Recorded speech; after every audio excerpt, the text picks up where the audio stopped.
I suck at archery and Bowmars a dick. All down below.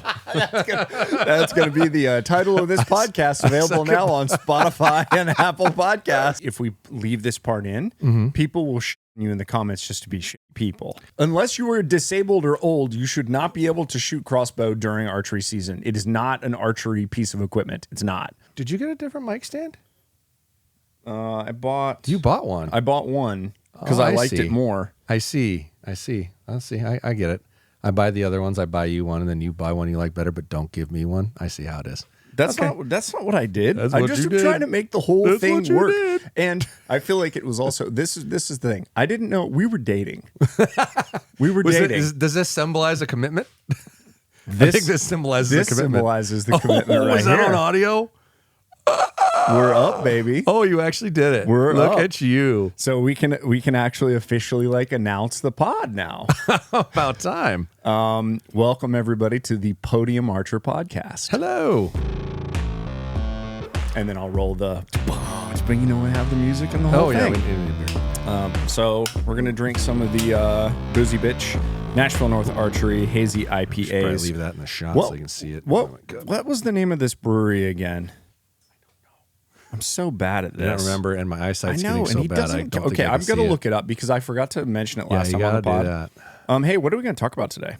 Oh yeah, we didn't discuss that at all. Well, I just got back from TAC. That's what I want to talk about. I want to talk about a little bit of the Pennsylvania Total Archery Challenge because I also want to talk about some of the people that you met there. The one that I actually bought you tickets for that you didn't go to. Listen, I didn't tell you to buy me them. No, but I'd want to if there was a chance. It's like, well, we got to have tickets. So. You were trying to guilt me in a little bit. Yeah, I wanted to be guilted in. I'm not sure you would have been super pleased with the sleeping arrangements if there was another person, though. I would have been okay. It was already pretty tight. I didn't mind. Yeah. All right, wait. I've got the name of the brewery for these. Brickworks Brewing. Brickworks Brewing. And Brewing. Delaware. Delaware. Yeah, and he has a couple of locations. I thought he said Delaware. Yeah. Brickworks. So, again... Oh, there it is right there. He's got it on the can. Oh, there you go. Just really subtle. Oh, that doesn't look like brick, but I get it now. I see it now. Yeah, Brickworks. Brickworks. There you go. All right.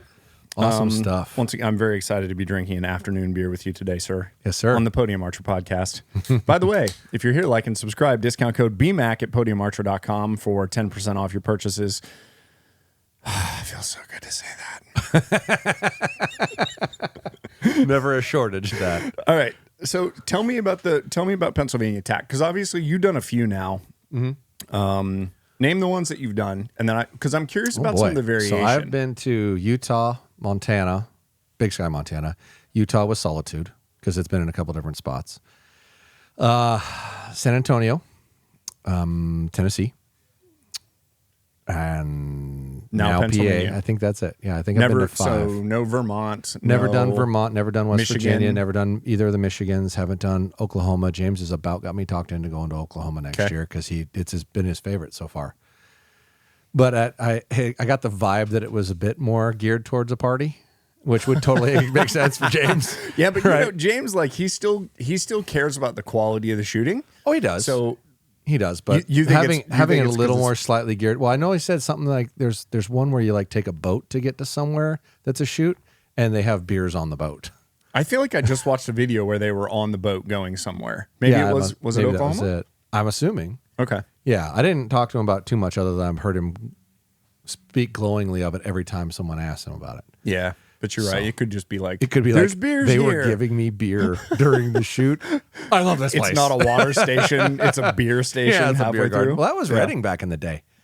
So have you ever been to Reading? Mm-mm. Okay, so Reading is probably the best outdoor field type tournament in the country. It's like a legit tournament, scored prizes. For real archers, not pretend people like us. like a TAC. Yeah, got it. For peasants, as James would say, the peasants. Yeah, so it's a really cool venue. I think it's 1,600 people or something is how many can participate. But they have stations where you can get a snack and drinks and whatnot. They used to serve beer at them back in the day. I think somebody eventually got shot on accident or something. And the Reading iconic Bigfoot was holding a Coors Light, and it was sponsored by Coors Light at one point. Dude, that's epic. Yeah, right. What a How venue. is that not still a thing? I also don't understand safety and legality. Would be my first guesses. It pisses me off that first of all, somebody got shot at a TAC recently. Correct. which he's had a whole bunch of money raised for him. And Dale, who owns Evolution Archery, Yep. has a bow he's given him. Okay. So he's going to try to shoot left-handed now. Okay. So he lost his right eye in the event. All right. So I was will immediately trying to find a left-handed bow, and Dale had one in his garage. He was going to say, Wow, so. that's awesome. I'll actually Dale's put a the good link. I'll put the link below for the GoFundMe for that guy. Yeah. Because last I checked, it was over 40,000 because he goes to Jeff Cordero's shop. Exactly, and Jeff had sent me the link and was like, "Hey, if you can do anything." So I'll put the link below. I think it was Lewis was his name. Sounds right. Do you know any of the details of what ended up happening? I got multiple different stories, so I really don't want to say which one. But the one that I think makes the most sense is he was looking for an arrow or something, or he was looking for something in front of the target, and his group either was by himself or his group moved on. Yep. And he was. What I heard was he was bent over and he stood up right as the guy shot. Oh my gosh! Was what I heard, but I don't know if that's true. And I should have asked Jeff because I'm sure he knows the exact story. In fact, I should just message him now, and maybe I'll know by the end of this pod, or I'll ask him before we do the next one so he can clarify. Because I'm sure he knows exactly what happened. Right. But it's probably going to be some variation of that. Like, and I actually posted a little video while I was there about etiquette when it comes to 3D. If you're looking for your arrow or that sort of thing, lean your bow up against the target. Okay, so slow down real quick. So you've missed, you've hit a tree. Whatever the thing is, and you're looking for your arrow, you like the idea of leaning your bow up against the target so that the next people, they're obviously going to be ranging. If you don't have other people with you, make somebody stand in front of the target. Okay. Because there's a human being standing there, and we all look for someone before we shoot, right? And I would hope that you'd see a bow leaning up against the target. Yeah. But it's like if you're by yourself and you're going to go look for an arrow, lean your bow up against the target. Dude, that's so crazy. What just absolute awful timing. Right. Like it could not have been like worse timing. Well, honestly, I'm surprised it hadn't happened before. Really? Dude, you know how many arrows get shot at excessively long, challenging distances? I think that also just goes to tell you how good a job they do of making sure that there's not routes that are like too close back behind. Because we've all been walking to other targets and you hear arrows smashing through the brush. Yeah. But typically they're not hitting people. Yeah. No, they're really good at positioning things in a manner in which no one's going to get hurt. And that is a testament to how good of a job they do. As a shout out to Sean. They do an amazing job at TACs. Like it's so much work if you think about it. Start looking into it. Yeah. And James would have a good insight into that because he holds his own, right? But he holds a 3-round course, not 6, 8, 10 rounds and 4,000 people, which I think it was 4,800 people this weekend. At PA? Yeah, PA is the biggest one. Okay. I think I might have heard that. I always assumed it was Montana or Utah just because of the... Montana unless the venue they're at now is different. Montana never would have been the biggest one because they capped the number really low. Oh, okay. It's in the 2000s, but Utah, I think, is in the 4,800 though in Pennsylvania? in Pennsylvania. Wow. Yeah, and the weather was not great. It wasn't as bad as Tennessee, but we got rained on and high winds and things like that. Though. It was cold. Yeah, one day it was in the 50s, low 50s. Yeah, not super warm by any means. It was similar weather.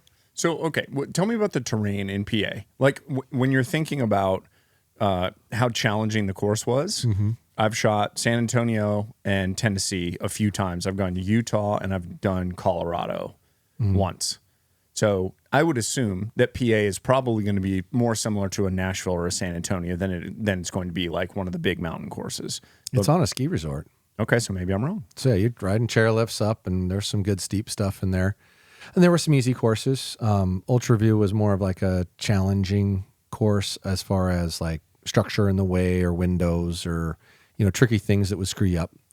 That's usually what they do with Ultraview. But not like super long. But not super distance? long. I think the longest shot was 70-ish. So an averaged around 50. Okay. Not terrible by any means. The first one we shot was Jack Link's. And that was the only one you didn't take a chairlift to, but it was still steep all the way around. So your target's up there and you shoot, you hike up, you hike back down over here and shoot again and do that a lot. Yep. It was actually the worst hike. Well, I take it back. We did prime the last day and it was it totaled almost 5 miles from start to finish. And the Jack Link's wasn't that long, but it was a bit more vertical and horizontal. That's kind of what I felt like the Jack Links was in Tennessee as well. Like you were kind of on that main trail, but you would have to climb to go get. Yeah, and obviously we'd had so much rain that it just seemed like kind of gnarly. It was gnarly brutal, man. Yeah. Yeah. It was. Yeah. And some of the stuff you ended up going through because there was so much stuff eroding so fast with how that water was moving. Yeah. Was probably fine 2 hours prior. And it's like, there's like a 2-foot trench right here. What is going on? Yeah. That was wild. But no, I wouldn't compare it to like Utah or Montana just because you'll move a whole bunch of elevation in a day. Like they'll take you up to 10 and you'll end up at 8. Right. Okay. You'll drop a lot of elevation. Not in Pennsylvania. You're talking about the other place. Yeah. Yeah. Like Pennsylvania was a good job of using the terrain that you had, but not having you like start up really high and end up really low. Okay. A lot of the bigger courses on Montana or Utah, they'd have you start you up really high. You'd start at the top of the ski resort and you'd end up at the bottom of the ski resort by the time you were done. To me, that makes sense. Like for you to start up high and then end up back at the vendor village. Yeah, but that doesn't necessarily happen in those. You end up having to hike back out of some hole to get back up to where the vendor village is. Yeah. They did. There's at least one or two that they bust you on too. Like we took for Ultraview, we took a ski chairlift up, and then you walked over and got on a bus. Then they drove you on a bus somewhere else. And then shot the whole course, and then they picked you up from the bus and drove you back to the vendor village or the hotel there. So it wasn't, none of that was a rough hike. I would say but the Jack Links was a bit of an aggressive hike just because you were going up and down and up and down and up and down. Yeah. And then Prime was just big and long. That's kind of the Prime thing. Several shots over 100. Yeah. Like multiple. Yeah. Yeah. I love it. Yeah. Especially towards the back end, they were all like long. Are you still shooting like larger targets, or did they have? It's 1 year in Tennessee. You were shooting, I think it was like 77 yards at the White Rabbit. That little it's just White Rabbit, nasty mean. Yeah, it's super mean. Yeah, no, we didn't have anything like that. You didn't have anything where your brain. No Cooley Bear at 90 or anything. No, like that? no. They did that on it was either Prime or Sitka in Montana last year with a piece of tree in the way. It's like, what is this? They want people to lose arrows, dude. There wasn't a target on any course that I shot that would be like, there's a 50-50 chance you hit the target. Okay. There wasn't anything like that. Okay. Where like a Kula Bear at 90 yards, you're like, 50%, hopefully, right, that you actually hit it or some variation thereof. There wasn't anything like that. But there was some stuff, man. There was a deer-sized target past 100. Yeah. Not a monstrous target, but just a deer target past 100. There was some very challenging stuff. The moose was at like 131.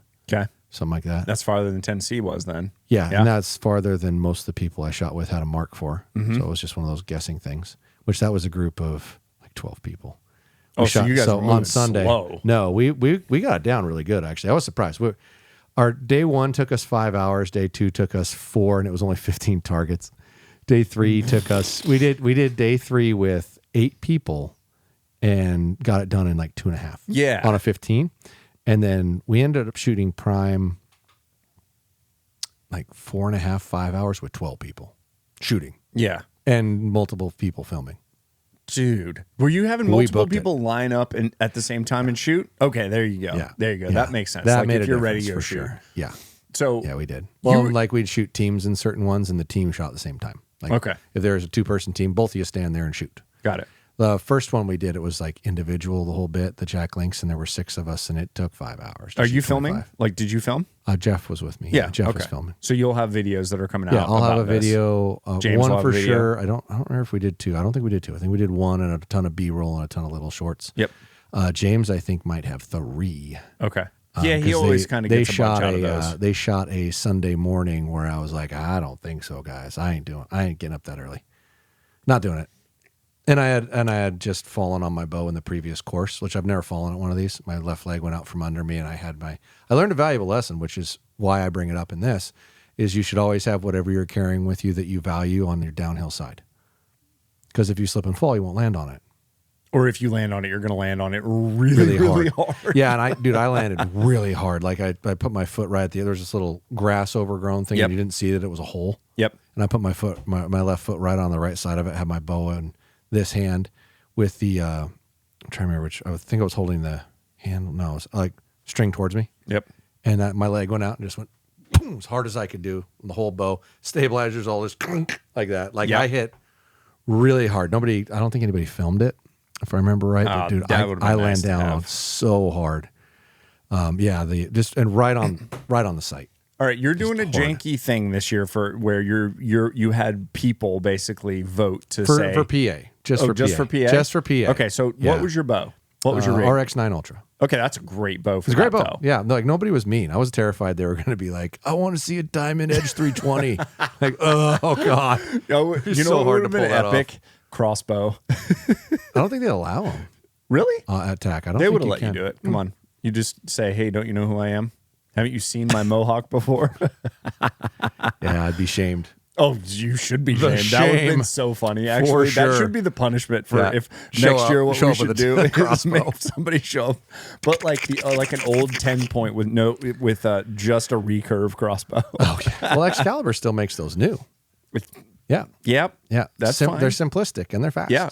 That's the crazy part is they're still freaking fast. But most of them are. Yeah. Most all of them are loud. Yeah. I'll have a better gauge on that here pretty quick. When I know you're going to start doing some crossbow stuff. Yeah. There's still a couple pieces of equipment I need down here to do it because I'm going to do all that in Tennessee. I'm not going to do that in Spokane because obviously we have them down here and we don't have them up there. But I'll be down here a lot anyway. So it's an excuse of things I can do during the week when I'm here to make content and draw attention. I think it'll be really interesting. Like the engineering that goes into the crossbows, as much as people on crossbow hunting, especially you.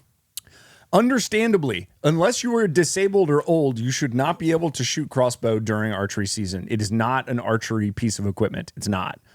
It is as capable as a muzzleloader. You're not wrong. I mean, if you had to gauge them out, like I would say those are really close to similar. I mean, you could probably, I'm trying to think which one you could fire faster a second time. Like, could you probably, so I bet you if it's not a crank, if it's a pulley system to cock it, I bet you could probably cock a crossbow and fire it again faster. I think you're probably correct. And assuming that you don't have a full pre-done charge, you just go. Yep. And you can actually, so I had a crossbow early on that we traded for, like, that's kind of how I got back into bow hunting. I traded an appliance package for a 10-point crossbow. But I got to the point where I would just grab the actual, grab the string and just pull it back and recock. So that you can for sure do faster. But I think they've gotten way tougher since then. For sure. Like, and they've gotten so much narrower that you can't hang on to it with your hands. You have to use some kind of a strap or a crank. No, and mine was still a cammed version, but it was that, like, standard kind of T-shaped crossbow that you would assume, not like the Ravens that are. Yeah.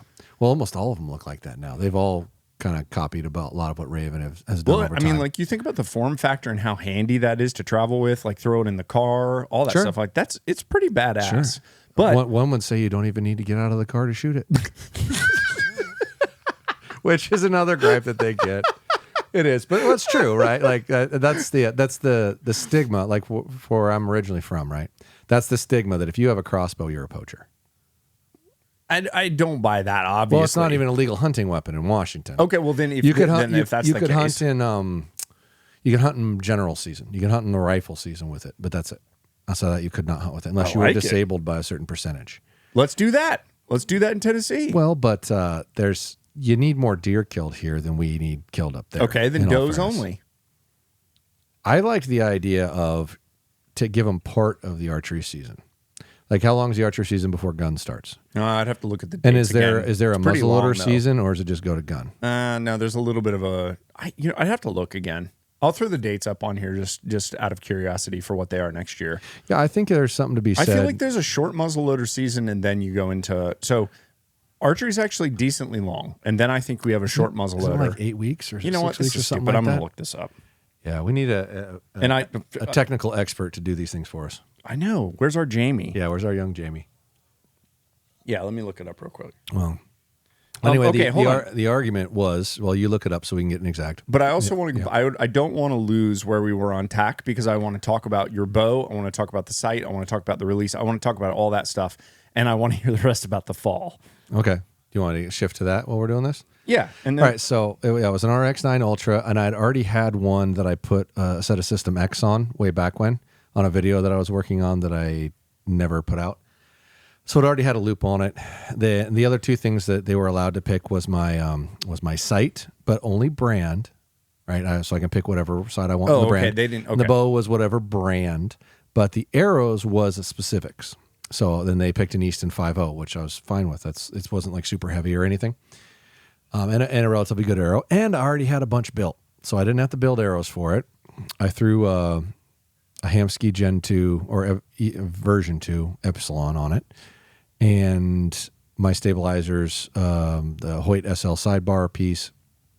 And I originally had the SOS wire dampener thing that the gas is making on it. But when I was on my bear hunt, the second trip I took, I fell asleep on the couch on accident, and I slept really awkwardly for like 3 hours, and I got a giant kink behind my shoulder blade when I woke up, and I still had it bad when I got here.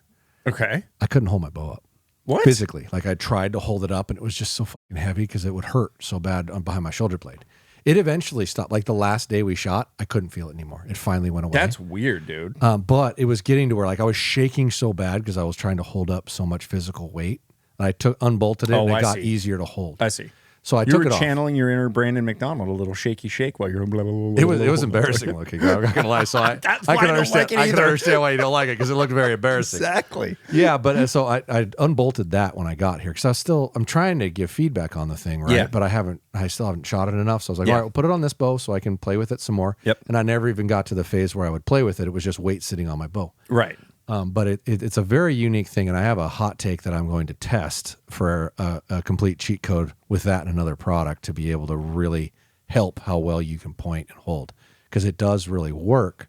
I just haven't manipulated it to see a difference in things yet. Okay. But I guarantee it works the way it functions. But anyway, I took that off, shot Monday evening, so I got here on a Monday. All right, Monday evening, Tuesday morning, Tuesday evening, Wednesday morning, and then drove all day Wednesday.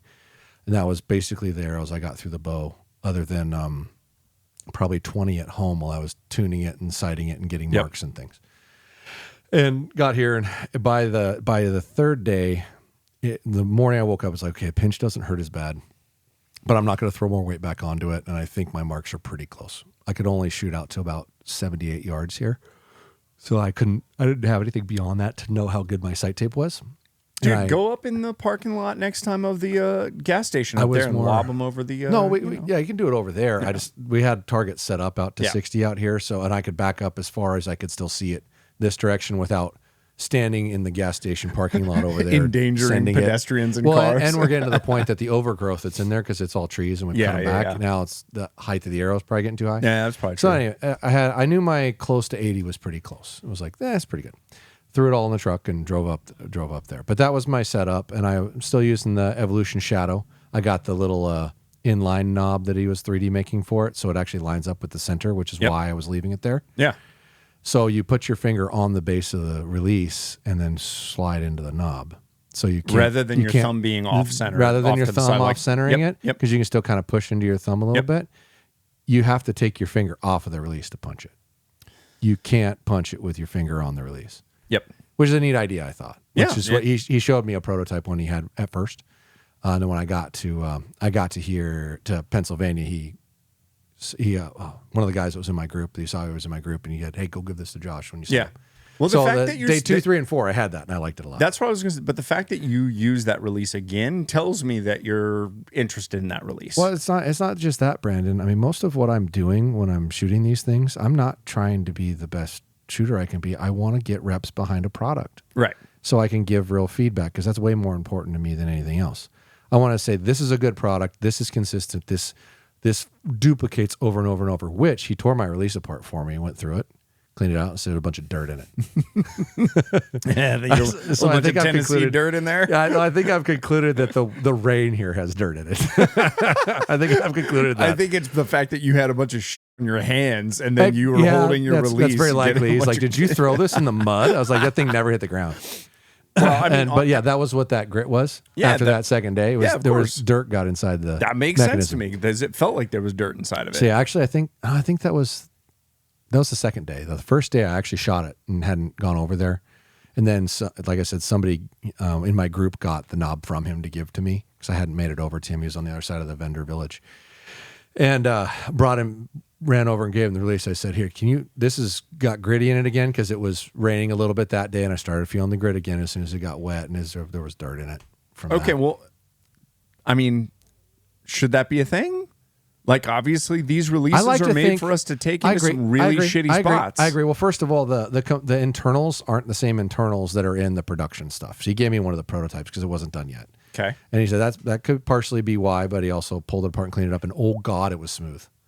Like super duper buttery smooth after he took it apart. Like I pulled up to the first target and just started to think about pulling. Whoa, woo! Oh, that feels great. That's awesome. Yeah, and it felt good. But the internals in the one I have aren't the internals in the production ones, so they weren't hardened. So they're way more susceptible to things happening. Okay. So I said once he said, "Hey, send that back to me when you don't need it, and I'll put the new internals in it because you've got the old internals." Okay. In it, and they weren't even like really hardened. I'm so they're very curious if the susceptible. hardening... So as soon as they're sending us 100 of them. Okay. As soon as we get 100 of them, I will take one of those and then send him back my other one. Okay. And let him mess with that and replace it. So I want to believe that's why. Okay. All right. I'll be curious. I could be wrong, but I want to believe that's why. I'm just curious, like when you think about weather sealing on a camera or whatever, it's always there's gasketing. Yeah. That obviously has to happen. It would have nothing to do with the actual metal and the hardening that's inside of it. You should feel James's release after it gets wet. Oh, dude, that old Carter that he uses. Well, I mean, the reason that we're talking about this, like the first night after the rain, we sat down and I was messing with yours at dinner when we were sitting around the house, and I was just pulling it back, and I was like, I can feel this. Like I can, there's take up in this, and I can feel a grind as it's going through, and I hand it back to you. That would have been the mud. Exactly, and you were like, damn it, I can feel this too now. And you were so mad. It's like, no, it feels great. What are you talking about? Well, it wasn't there before. Yeah, exactly. 100% was not there before. I believe you. I believe you. And what now, is this? Yeah, but I got rained on pretty good after that, and it didn't come back. Okay. So there was some grit and grime in it. Maybe there was just a substantial amount. And maybe you literally just put it like the perfect placement somewhere you shouldn't have put it. Yeah. Like, I think that's possible. We were all putting our hands down to get up certain stuff in Tennessee if you have to, like especially if you were going to go pull out of a target. Dude, everybody was getting like, you had to put your hands down at a certain point to crawl up some of these spots. Yeah, there's no way you wouldn't have mud and dirt on your hands. Yeah. It wouldn't be possible. Yeah, exactly. Interesting. Okay, so RX9 Ultra. RX9 Ultra View, but I took the 4-pin head off and put the small double vertical on. Yep. And the 5.0s were what I had to use. And then the Evolution release. Yeah, I got to pick the rest of it. Yeah. Jeff thought it was not fair to say what they had to pick the release I was going to use because that takes longer to get used to than anything. For sure. Yeah. So that makes sense. Okay. Yeah. Overall, did you like that setup though? It sounds like a damn good setup to me. Oh yeah, no, it was a good setup. I hadn't shot a Hoyt in like 10 years, so the grip was really. I got a lot of left and rights, and from a shooter standpoint, like let's say everything's dialed and everything's perfect, but if you're not used to the grip and you start putting your hand on the grip different every time, it's going somewhere different left to right a lot. It's real common, and I struggled with it a lot. Okay, I honestly did, but and this is not an excuse. I'm just saying I wasn't used to the grip at all. Yeah. And every day I shot it, the left and rights got smaller and smaller and smaller. Yeah. So I got more and more used to how I hold it. Yeah. Because I've shot a Bowtech a ton. In the last 5 years, I've shot primarily Bowtech and Matthews, but the same grip on a Matthews every time. And the same grip on a Bowtech. And the Darton and the Bowtech grips feel exactly the same. So if you would have given me any one of those three, I don't think I would have had left to right issues for the most part. Do you do side plates on the Matthews when you're shooting them? Yeah. So the side plates on a Matthews, Bowtech stock grip are very similar to me. Like the dimensions, just the way they feel. All three of the things that I've just mentioned are insanely similar. Yeah. Like you should be able to switch from that to that, and it's going to feel normal Elite, in the hand. Elite is similar, except it's steep. It's a steeper. It's steeper. Yeah, it's a higher wrist. It's a higher wrist, and there's a lot to that, and being able to be consistent. And people kind of overlook that. How you hold your bow, and your left hand has a lot more to do with your accuracy than your right hand. The two things that you really have to get perfect, in my opinion, are your hand grip and your peep to housing orientation. Okay. If you get those two things perfect, the rest of it's not that critical. It's really not. I mean, it's still important, don't get me wrong, but the things that cause you to miss by the most are your peep and front housing orientation and your grip.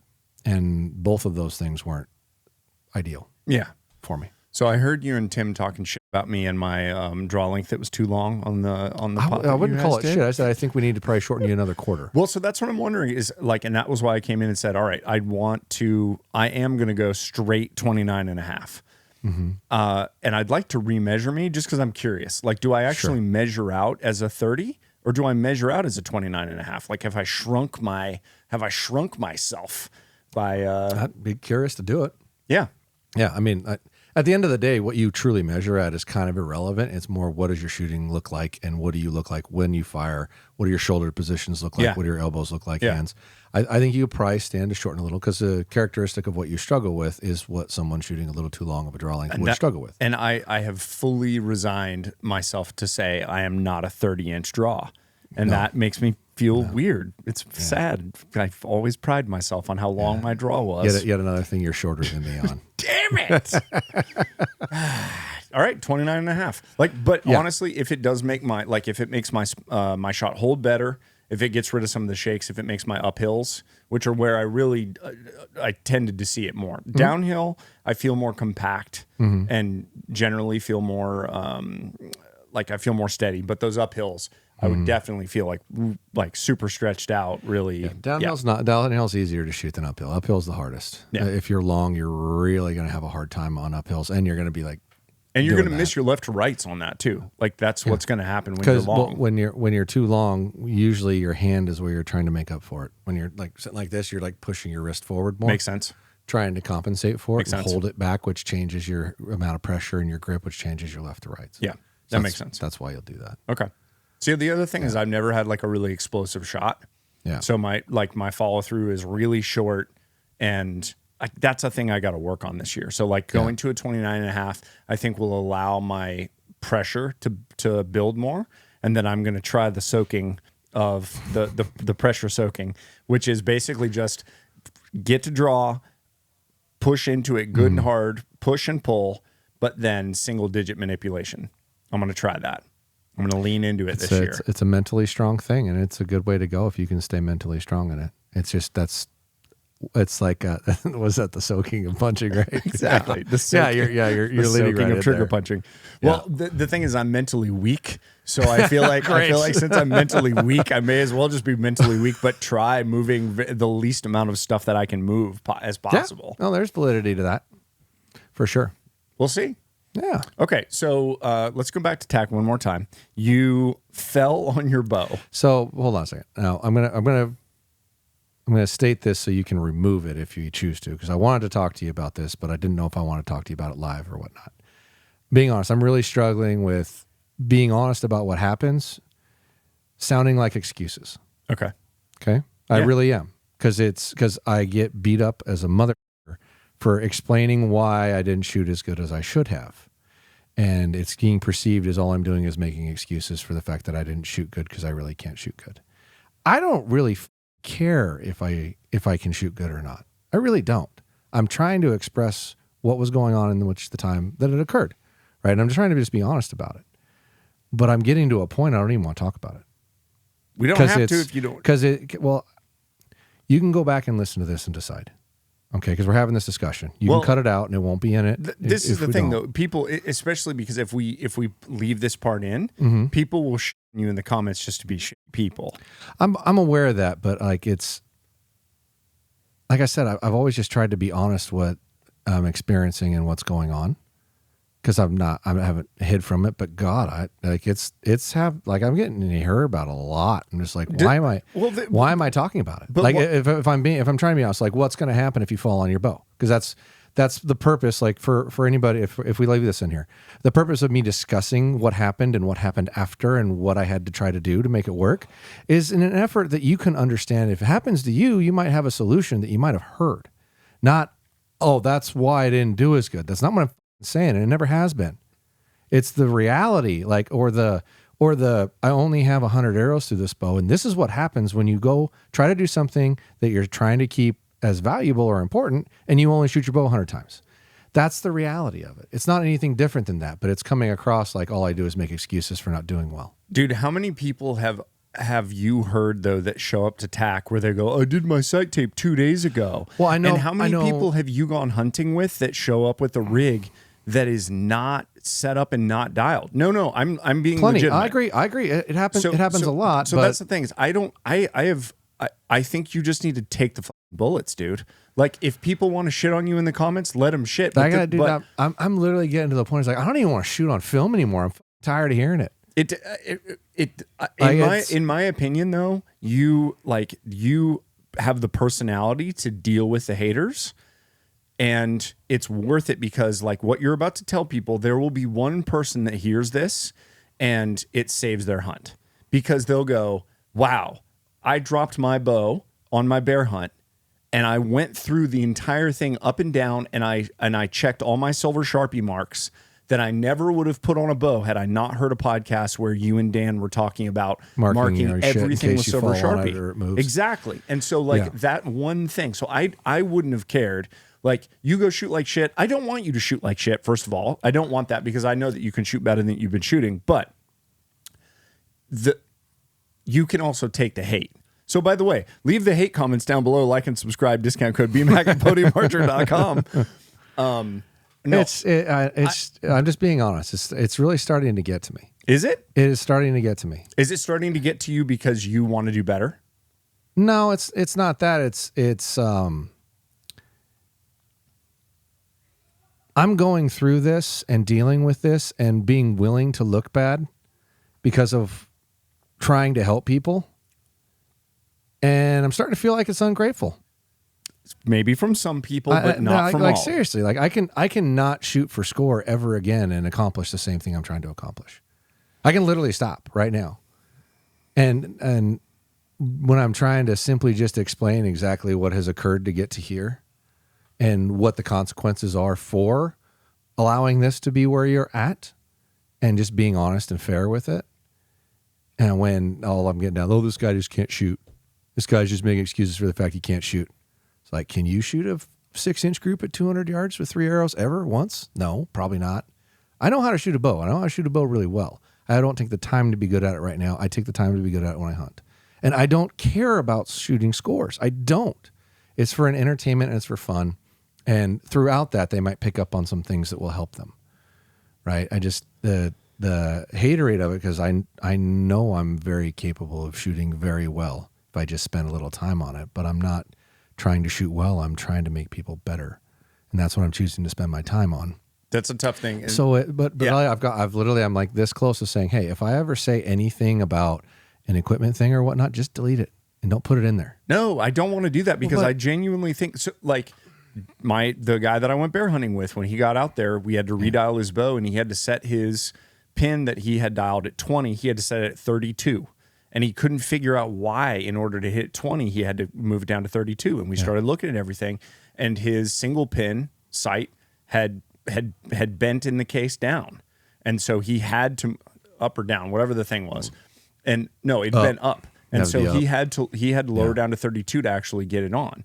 Yep. If he had a multi-pin sight, that offset would have jacked up. He would have been hitting way right as he moved out to 60 yards. Like, so I know that you're getting some hate for this. I know. And it's not, fuck those people. It's not some, man. It's a lot. And every time I try to explain what's wrong or why, I get a lot of it.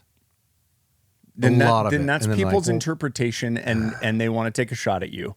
Like none of this shit has ever gotten to me. This is starting to get to me. Then redouble your mental efforts. Stop being a pussy and tell those people to go. I'm being honest. Every time I read or see one of those, I go, "This is why John doesn't shoot on film anymore. This has got to be why he doesn't ever. He hunts on film, but he doesn't ever shoot for scores or anything like that. And this is probably why.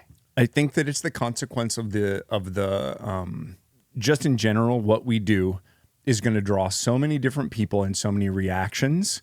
It doesn't, like, you just have to decide that you're still helping people. That's it. You have to decide. And if you can't decide that, then you don't have to shoot. You can come caddy for me and James while we're shooting against each other. No, but I have fun doing it. But I get it. But listen, I'm literally trying to explain what happened to try to help people that might have something similar happen, and it's being perceived like I'm making excuses. Then say what you're going to say and help people. Yeah, because you'll help a couple of people. Dude, I'm not kidding. I would not have silver sharpied my stuff and been able to confirm that my bow was still good and felt comfortable drawing it back after I dropped it 13 feet out of a stand had I not heard what you and Dan were talking about in a podcast or in a video a few years ago. Like, I wouldn't have done it. So continue to give the gift and fuck haters. Yeah. Yeah, you're not wrong. That's it. No, it can hurt your feelings. That's okay. Just allow your feelings to be hurt. That's it. Let your feelings be hurt. Continue to give the gift, Josh. Give the gift, buddy. Tell me what happened when you fell on your bow. Tell me what the physical things that happened, what you checked, what you were looking for to try to fix it, and tell me what the issue was with impacts downrange. Walking down a steep downhill, had my bow in my left hand. Never thought about this, and one of the guys I was with that was he's a firefighter. He said that is exactly why we're taught when we're walking downhill to have whatever you're carrying in your hand on your downhill side. So if you fall, you're going to fall into the hill. You're not going to fall down the hill. So you don't land on it and get stabbed or whatnot with whatever you're carrying. So in hindsight, I did not. I had my bow in the wrong hand. And left leg went out from under me, and my right hand went out as I went down, and I've never slammed my bow harder in the ground, ever.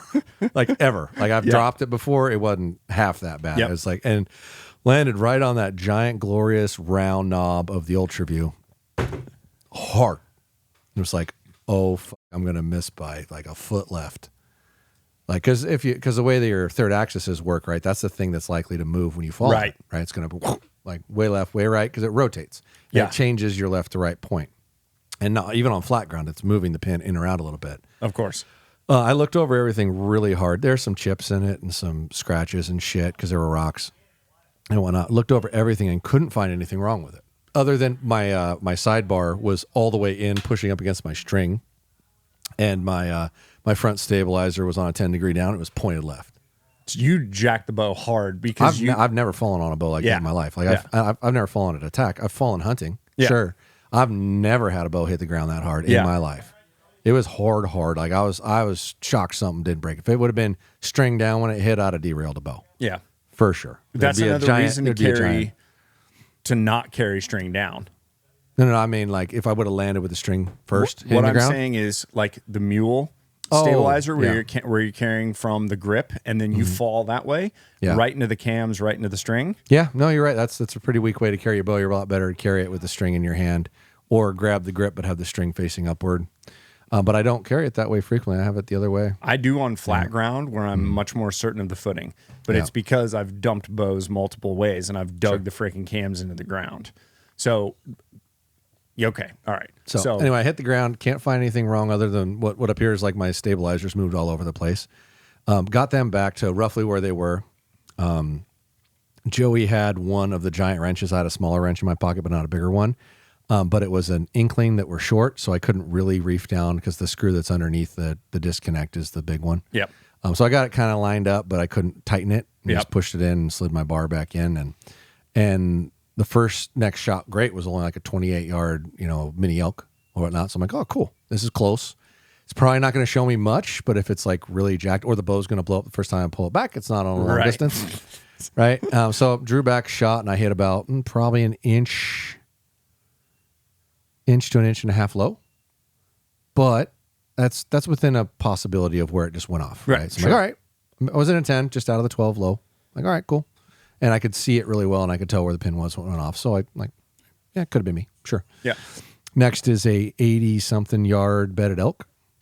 And like I said, everything felt good. Nothing felt funky. I looked at the cams. The wheel lane looked about the same because if your wheel lane shifts, you can see a pitch difference when you're looking at it. Using what was your sight picture again in the UV? What pins? Yeah. Double pin vertical. Double pin vertical. Okay. And the smaller diameter one. Yep. Okay. So it wasn't far enough to know if you were going to be off left or right. So I had shot the next one and said, hey, somebody watch with binos just in case my arrow takes off. Drew back, anchored in, put it on, broke a really great shot. At this point, so this is Saturday, and I'd gotten to the point that the pin stopped moving around so much. Like it was like I was getting used to the way the bow held.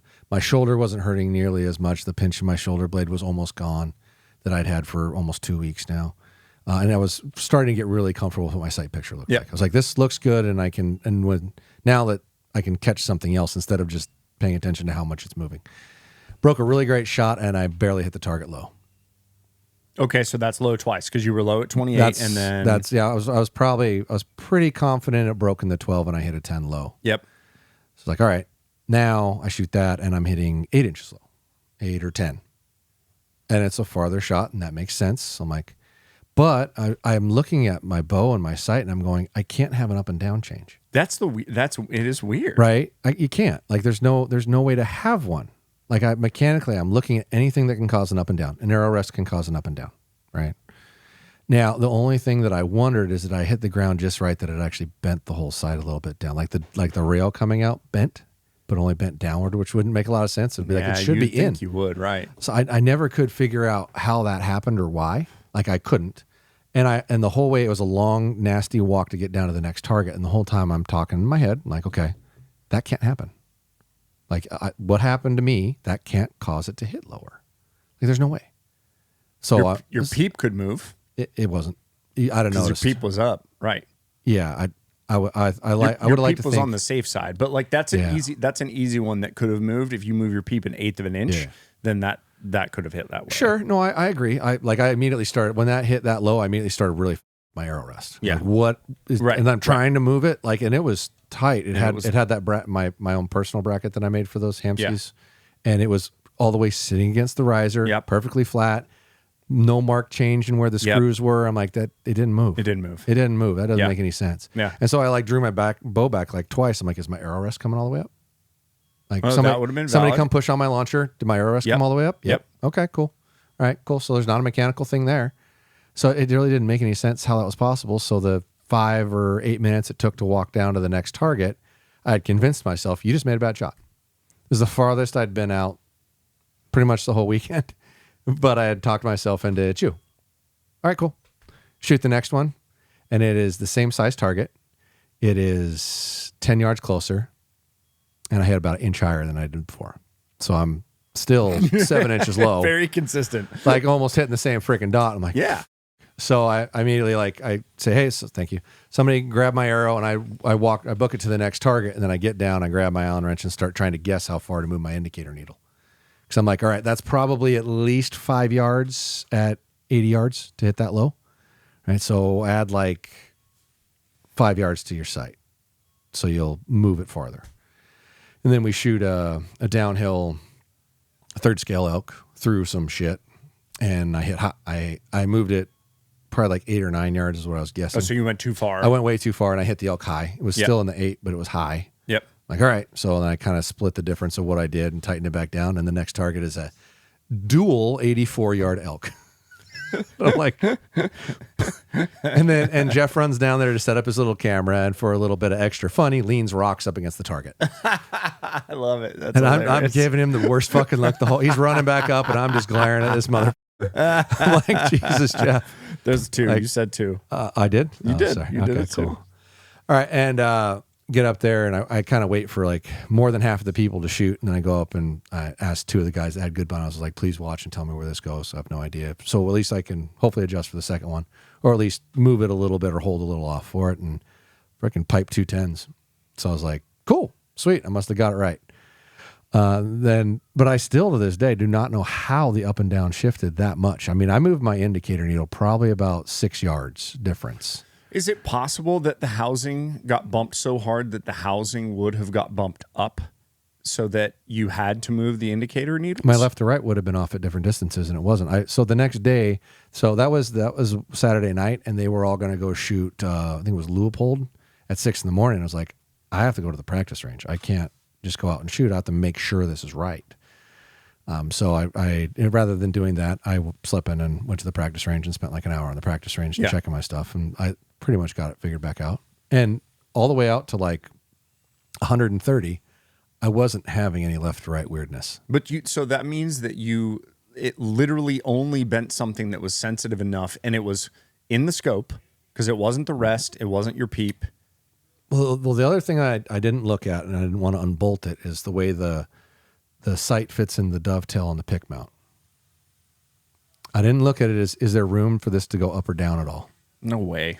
Well, the way those sit, there's probably a gap in between the screw.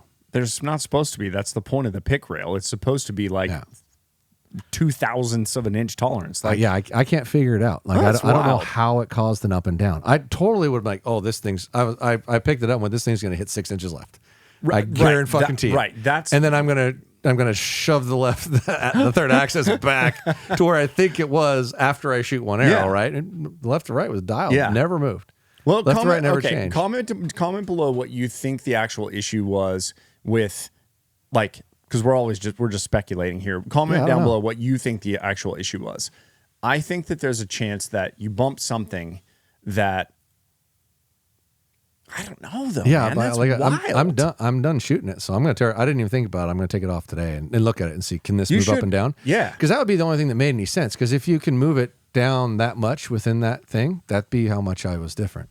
So what's also wild though is because that whole head unit with the indicator pins comes off. Yeah.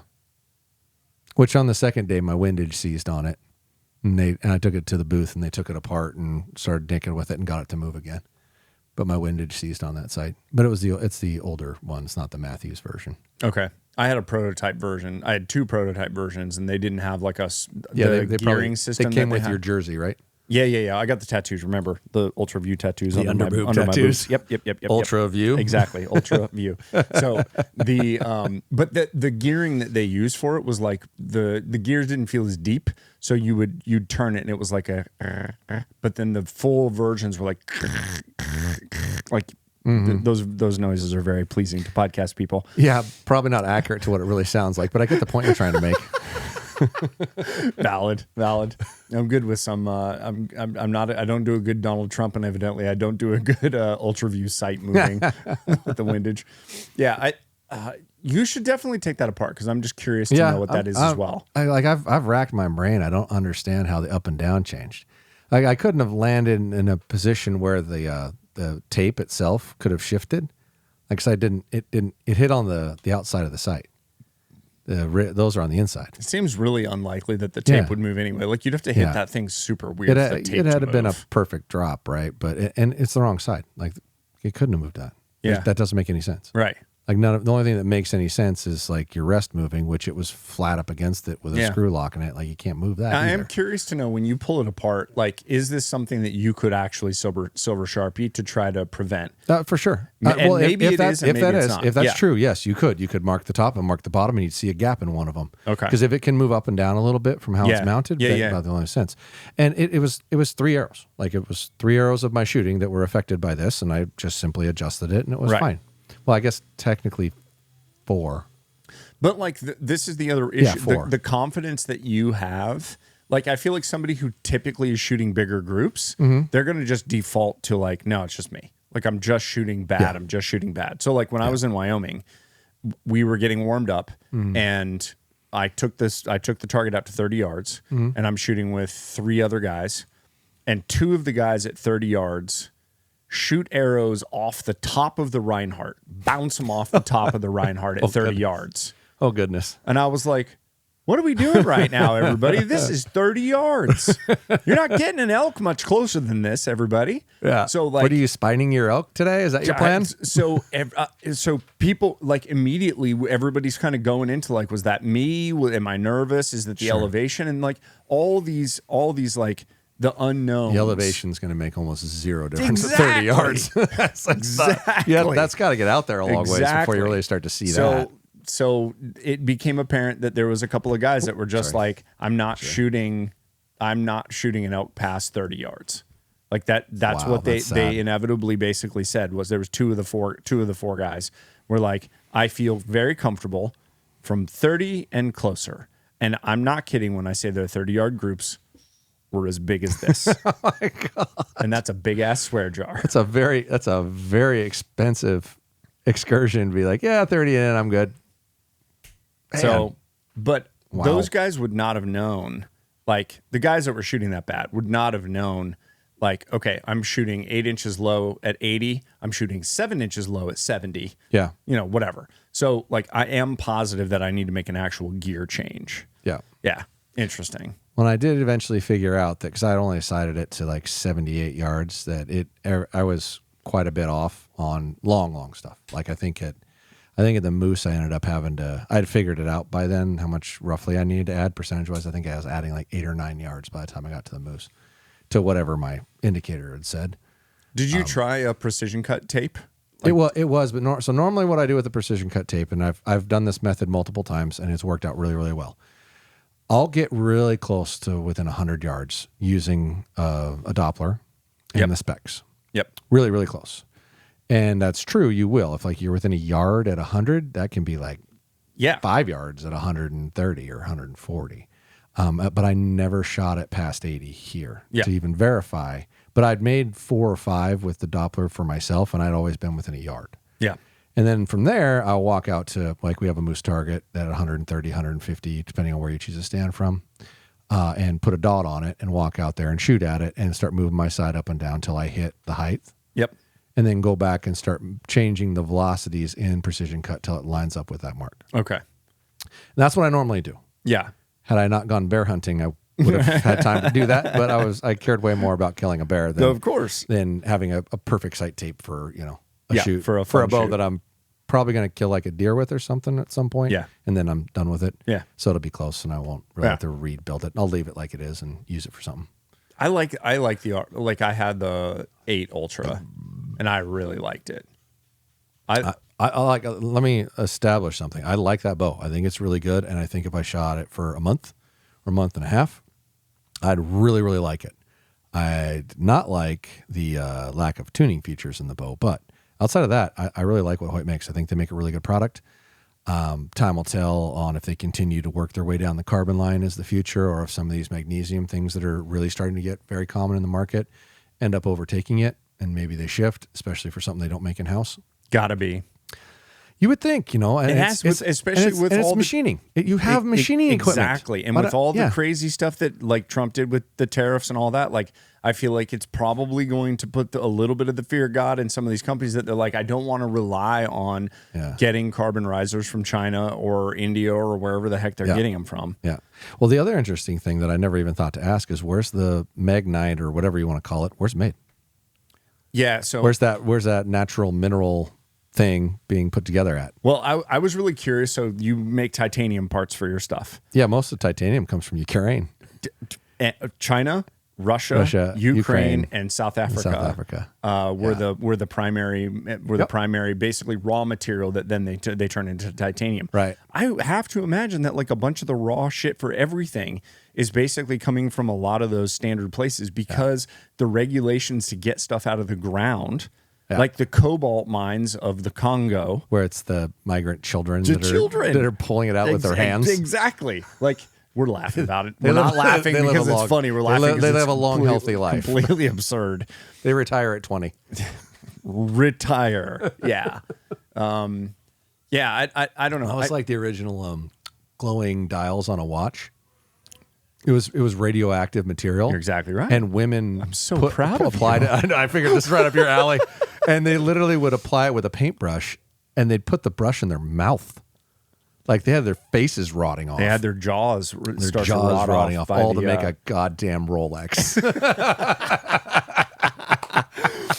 the original ones with the Bakelite bezels and the radioactive tritium that's on the inside of them. I can't remember. I think tritium was the next generation. Tritium's the next generation. It was something else. No, I can't remember. It was something else that glows. I'm pretty sure. But no. You're right. It is. Yeah. Radium was what it was. Yeah. But those are worth crazy money. But you can literally still to this day put a Geiger counter on some of those old school like Submariners and get a full on radioactive reading. But the ladies that would put them in their mouths, that was the real big issue. Like people wearing them on the wrist. There was one lawsuit from a guy who said he got skin cancer on his wrist from wearing one. Yeah. Meanwhile, there's hundreds of women that are missing their jaw. Exactly. That's so. And you're crazy. worried about skin cancer on your wrist, you selfish bastard. No, I don't wear radioactive. I can't afford a radioactive watch. If you could find one, you'd probably buy it.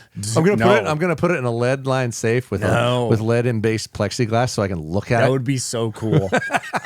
See, that's what I'm talking about. That's one of those things that, like, as a human being who wants to collect things, it's like, all right, do I want to have a Lamborghini or do I want to have a radioactive watch that's going to sit on the wall? I would think you'd want to have a radioactive watch that would sit on the wall because you've never talked to me about being excited on a Lamborghini. Alexis, sure. Did you say Alexis? Yes. You said that's your next car. That's like a practical, normal car. Only you would think Alexis is practical, Brandon. I'm not talking about like you're not wrong. When you're talking about a supercar. Yeah. All right, let's not take this Archery podcast. I was listening to Real AF on the way back. Shout out to First Form. and it said that the best car you can possibly buy, because they're really into like hot ass cars, right? Yeah, It's like the best car you can buy for the money, for performance and everything, is a GT500, a Ford GT500. Really? Yep.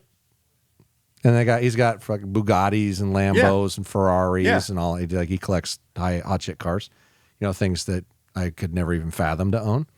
And I almost like pulled over and Googled how much is a GT500. You wouldn't fit in one is the problem. Most of the supercars you're not going to fit. Oh, yeah. But it's a Ford, so maybe. No, you won't. Oh, you won't, don't think because it's so? based on the GT40, which the whole point of a GT40 was it was 40 inches off the ground to go through Le Mans. Oh, so gotcha. you would not fit in one. Yeah, All right. yeah. But yeah, I guess like performance, function, and interior, like everything, it's an amazing car, and it's not very expensive for them. For those guys, them, I don't know what. If he's using the guy he had, going the guy he had then, on was a YouTuber. I couldn't remember his name, but he was one of the. Was he the short guy, Graham? I wasn't watching video. It was just audio. I was driving 9.5 hours back from Pennsylvania, and you were listening to I was about cars. I was listening to Real AF and Joe Rogan Experience. Okay, all right. And I'm almost caught up. 9 hours there, 9 hours back. I almost got caught up. I used to listen to it so much more. And you don't have time now. You don't have time to do that. You don't have time. And people don't give you shit for not being good at listening to Joe Rogan podcasts, huh? I thought about how do I resolve that? I say, hey, I suck at archery, but here's what I think is going wrong. Would they stop? No. Maybe. I'm just terrible. I can't hit the broadside of a barn from the inside. You know what's funny is like Ranch Fairy. Yeah. That's kind of his jam. Ranch never claims to be good at archery. But here's the funny thing. I never claimed to be good at archery either. People I just know about assume. archery. I never have. Dan would say I'm a really good shooter, but I never even said it. Was he just saying it to like make you feel good? No, I think that was him trying to make himself feel better about losing to me whenever we'd shoot. But no, it's. I guess I just have to accept that no matter what, if I try to explain, some of what's occurring, I'm hopefully going to help more people than, the shit I get for not shooting well. Yeah, and I guess. And you legitimately have the personality to decide to stop caring about it. No. Oh, I know I can. There are people that can't. Yeah. There are people that yeah. can't I cannot decide to stop caring. And you are one of the people who have a personality like me who can just say, this is a thing that I have enough mental control. I'm going to decide to stop caring about. Yeah, it's weird. Like all the other shit doesn't bother me at all. That one's bugging me for some reason.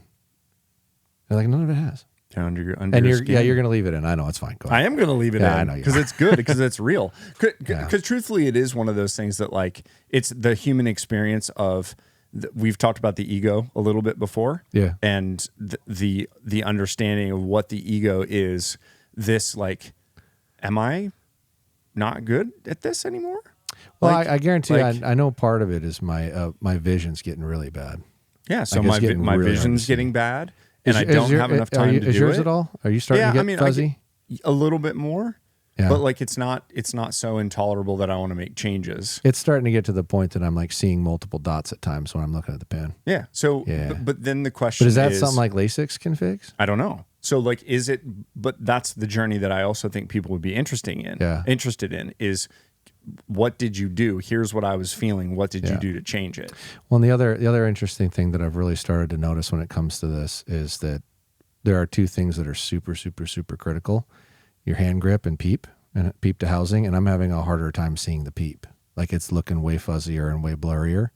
And if you ever want a good example of what that really looks like, if you have good eyesight, go and look at your peep at noon, and then go and look at your peep 10 minutes before dark, and your peep will look like blown out and fuzzy 10 minutes before dark. Well, mine's starting to look blown out and fuzzy most of the time. Yeah. And it's hard to get your front and your rear to line up when you don't have a clean circle on the back. So I'm really curious if I started taking that macular degeneration stuff 2 years ago. Yep.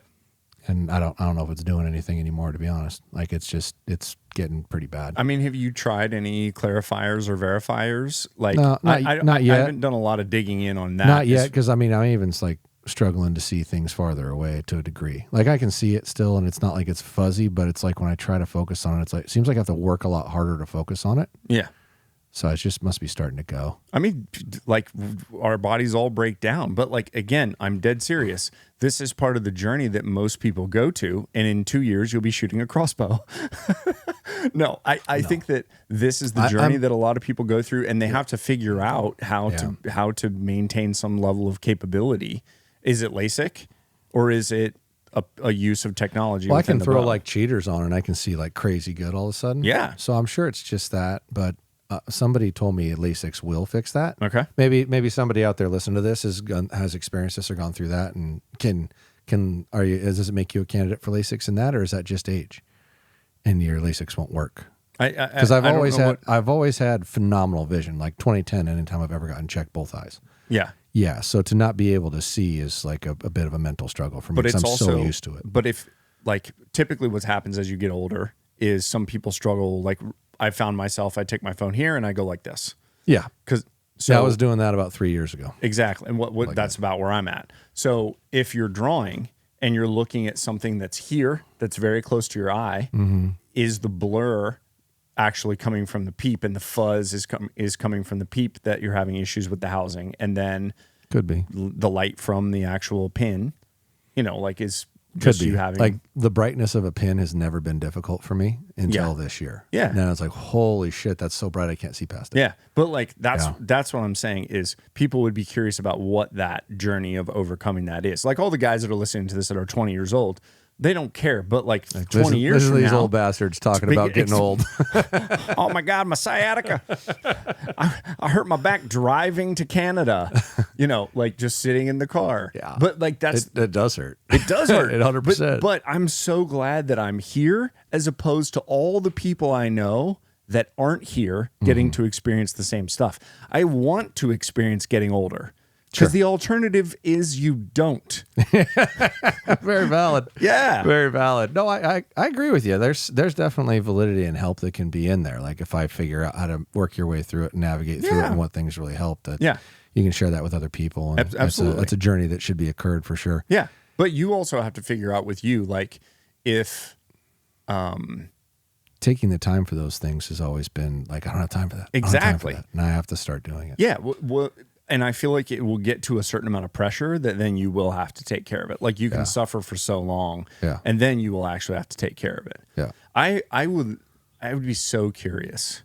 So like once SVA is solid, NNA is solid, like all that stuff is just well established, which we're probably about there now. We're getting close. We got some stuff to do back here and some other What things if Josh just focused for like 90 days before a thing and just shot every day, shot 50 to 100 arrows every day with the same bow, with the same release, with the same rest, with the same sight, and just shot arrows and then showed up? What would that look like? What would that be? I would be so curious to know what that version of you looks like.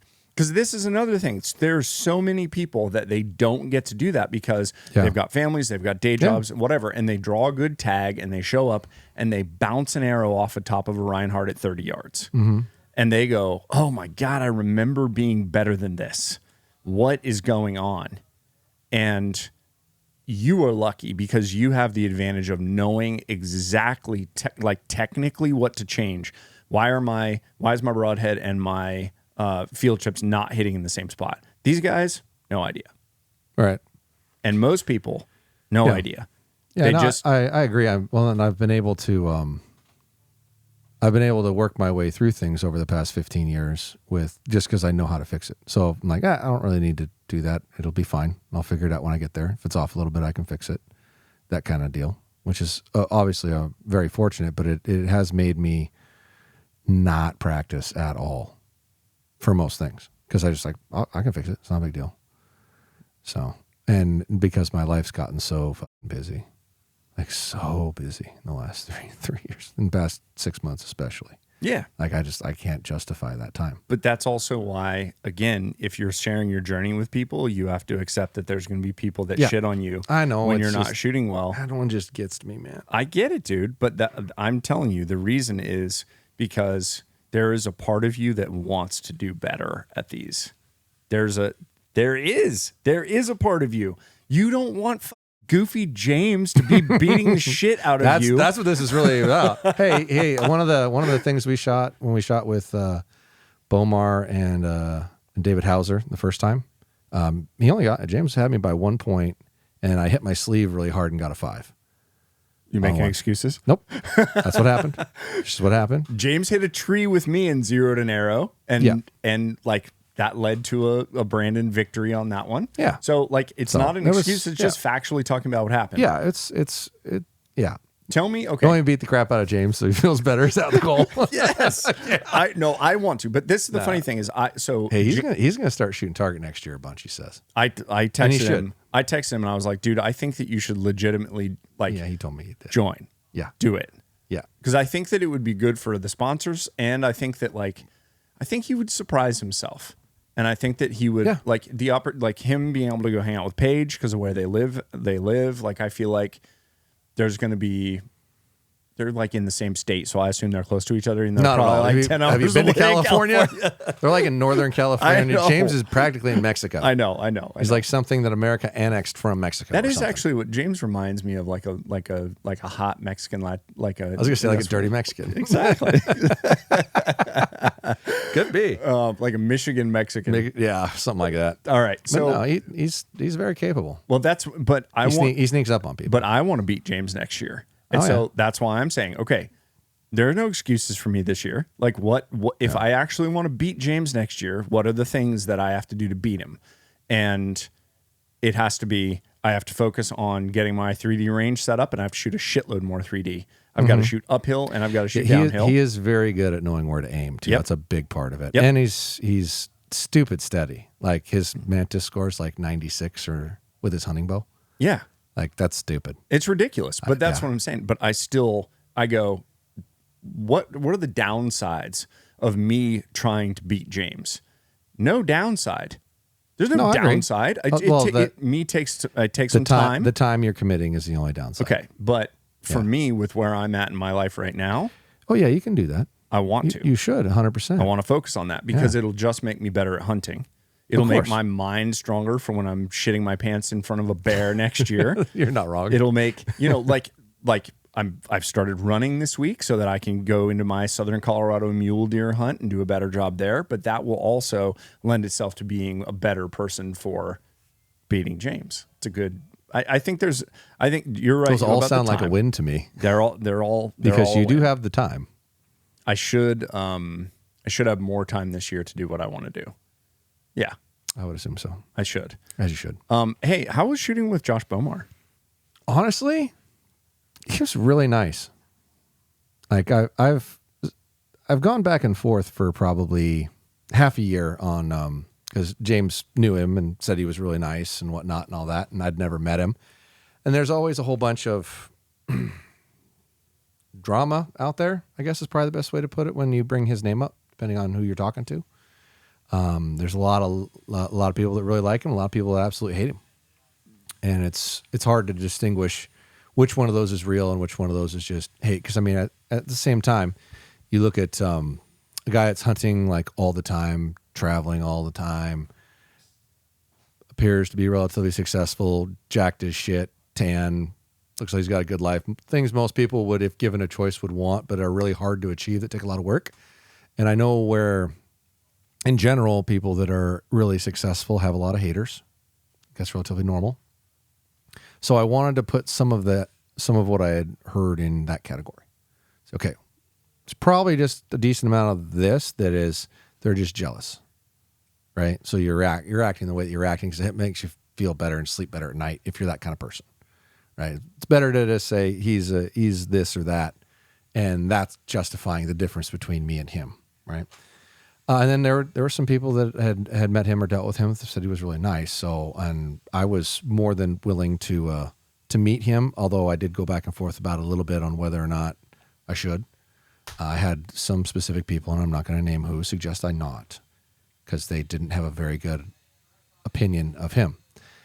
And then I went to the Iowa Deer Classic, and he had a booth there. I had a booth there with my company, Graylight, and Chris B had a booth there. And Bowmar's booth was right by the bathroom. So anytime I had to go to the bathroom, I was only one position off of where his booth was. So I'm like, I'm just going to walk by this way. And he was there every day from opening to closing. And there was, at any one given point when I walked by his booth, because it was like, if nobody's there, I'll just say hi, shake my hand. I don't know if you know me. I know you, saying hi. kind of in the space together, that kind of thing, right? And there was no less than 20 people at any one given time waiting in line to talk to Josh Bowmar and sign something. Minimum 20. Worst I saw, it looked like 40 to 50 at one given point. That's and what he's standing 2.5 million subscribers on YouTube will do for you. You're not wrong, but he's standing in that booth, and I got to see it at least twice a day for 3 days, earlier in the day and later in the day. Yeah. Right?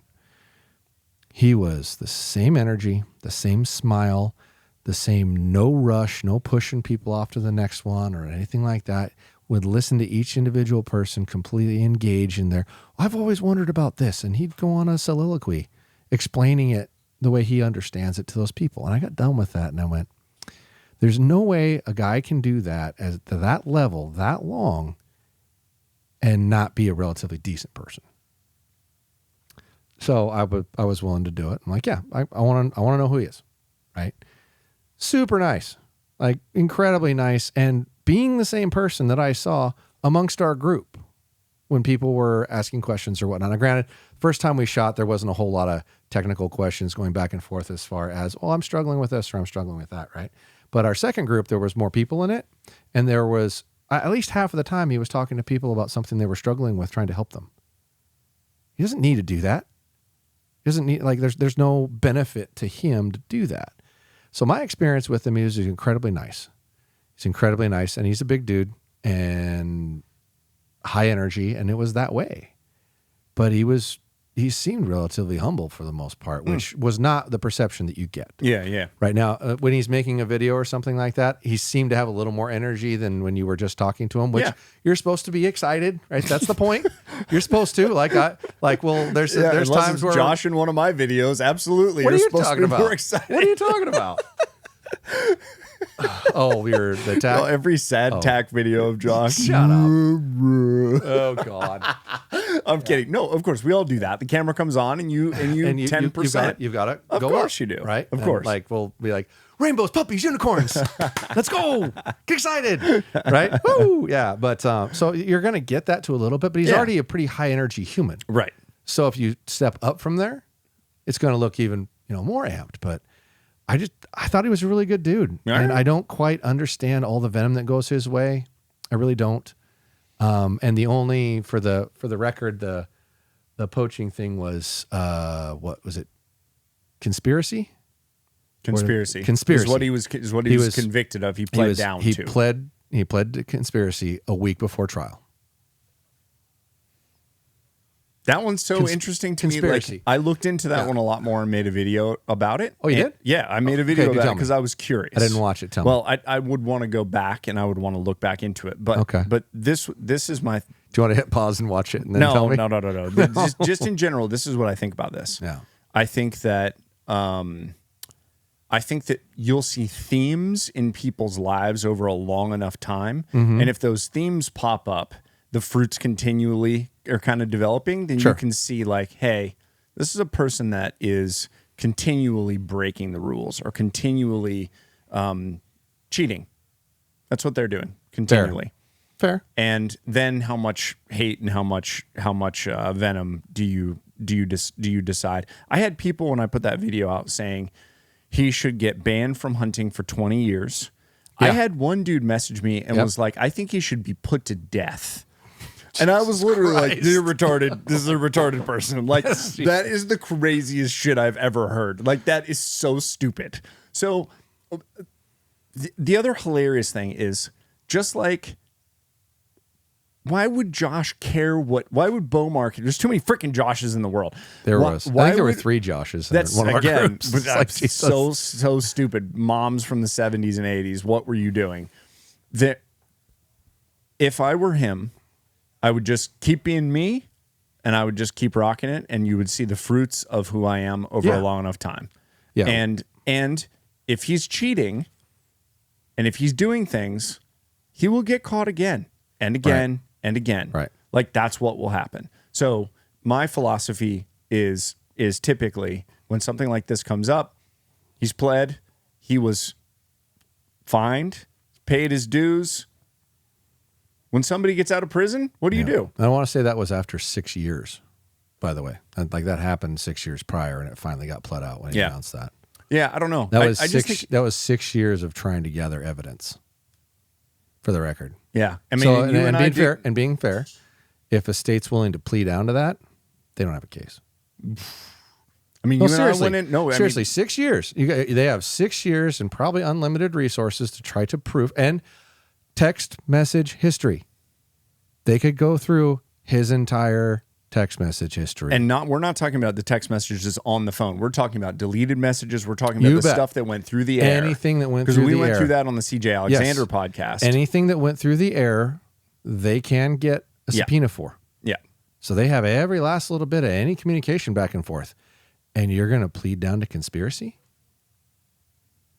Which is a subjective ruling. Like if to get charged guilty of conspiracy, you as a subjective opinion, because it's still an opinion.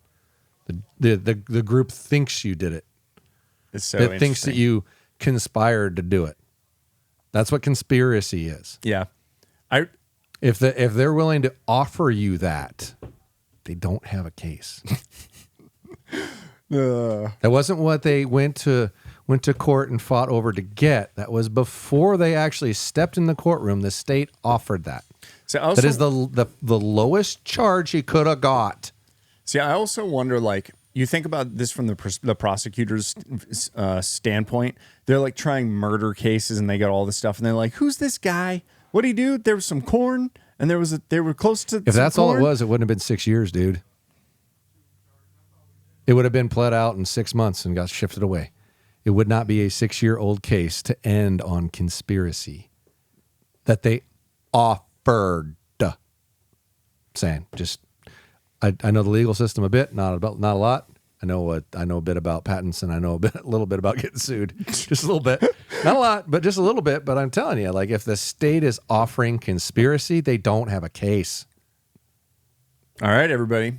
If you got hate for Bowmar, you can leave it below. No, it'll be a lot. Come on. I suck at archery, and Bowmar's a dick. All down below.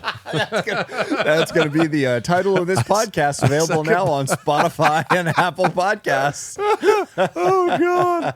There you go. You nailed it. All right, we're going to wrap this up. I just saved you the efforts of trying to think of a good title. You did. That's legitimately going to be the title. I know.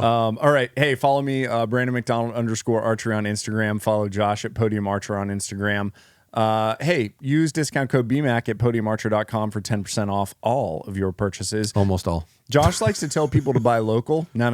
Use the discount code BMAC, podiumarcher.com. Thank you for watching the Podium Archer podcast. See ya.